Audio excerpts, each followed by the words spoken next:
j'aimerais clôturer ce mois-ci avec quelque chose qui m'est très important. David l'a dit, ne pas mettre des limites. Moi, je dis le ciel est la limite. Qu'est-ce que j'entends par là? Au fait, je partage quelque chose que, avant de rencontrer le Seigneur, même après que le Seigneur a dû travailler sur beaucoup de choses, j'étais bourré de complexes. Ces complexes-là me limitaient beaucoup. C'était par rapport de mon origine, par rapport à ma couleur, par rapport à mon éducation, par rapport de mon arrière-plan. Et toutes ces choses-là, au fait, tournaient autour de moi comme une prison. Et ça me bloquait, au fait. Et quand j'ai rencontré le Seigneur Jésus, au fait, il m'a sorti de cette prison-là, il m'a fait comprendre qu'il ne faut plus se limiter dans la vie. Plus se limiter dans ce que tu veux faire, de ce que tu as envie de devenir, de ce que tu as envie d'accomplir. Comme je dis souvent, le ciel est la limite. Qu'est-ce que cela veut dire? Tout simplement, la seule limite c'est la limite que tu te mets dans ta vie. C'est parce que les autres c'est parce que l'ennemi mettra, parce que souvent on entend parler, oui, le diable, mais en fait, compte, non, personne d'autre le met, c'est toi. Alors, j'aimerais te dire, enlève ces verrous, enlève ces barrières, enlève cela. Peut-être tu me diras, mais tu n'as aucune idée. Regardez l'histoire. Tous ces hommes et ces femmes inclus qui ont changé les coups. Qui aurait dit qu'aujourd'hui qu'on aurait battu le record du 100 mètres et qui aurait dit aujourd'hui que maintenant on bat des records et maintenant c'est tous les ans, tous les mois même, on entend chaque compétition, des records sont battus, etc., etc. Selon vous, qu'est-ce qui s'est passé? Au fait, ces gens-là se sont dit, écoute, s'il a pu le faire, je peux faire mieux. Et c'est la mentalité que tu dois avoir, en fait. Ne pas mettre de limites dans ta vie. Et ne laisse personne le faire, s'il te plaît. Parce qu'il y aura toujours des donneurs de leçons pour te dire, écoute mon gars, tu n'es pas fait pour ça.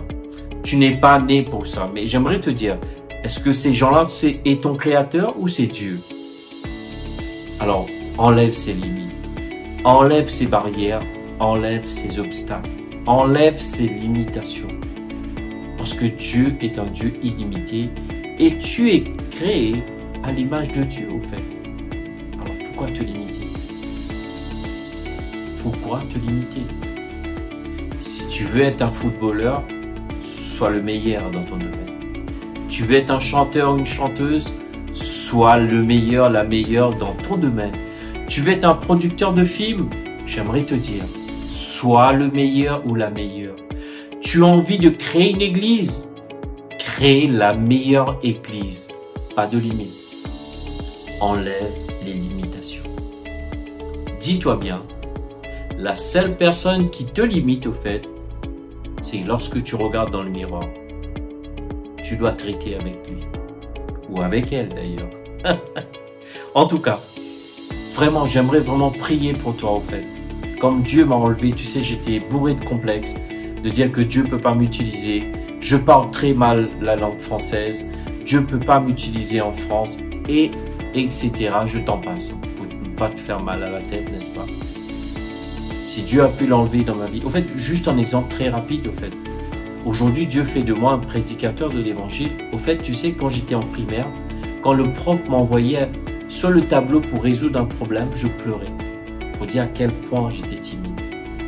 Mais Dieu a enlevé cette timidité dans ma vie. Alors je crois que de tout mon cœur que Dieu va enlever des limites dans ta vie. Papa, j'aimerais te remercier pour tous ceux et celles qui m'écoutent. Papa, j'ai aucune idée de ce que ces gens-là peuvent vivre, traverser ou même les limitations. Ce que je sais, Seigneur, c'est que lorsque je me mets en agrément avec eux, que ces limitations-là s'enlèvent, que ces obstacles de pensée, de petitesse et de bassesse soient anéantis, détruits à jamais, et que tu enlèves toute barrière dans le nom puissant de Jésus. Amen. Vraiment, je te remercie pour ton temps. J'aimerais vraiment entendre des témoignages de ce que Dieu va faire dans ta vie. Et comment est-ce que Dieu t'a touché et a changé ta vie. Merci pour tes commentaires, merci pour tes retours et je te dis à très bientôt.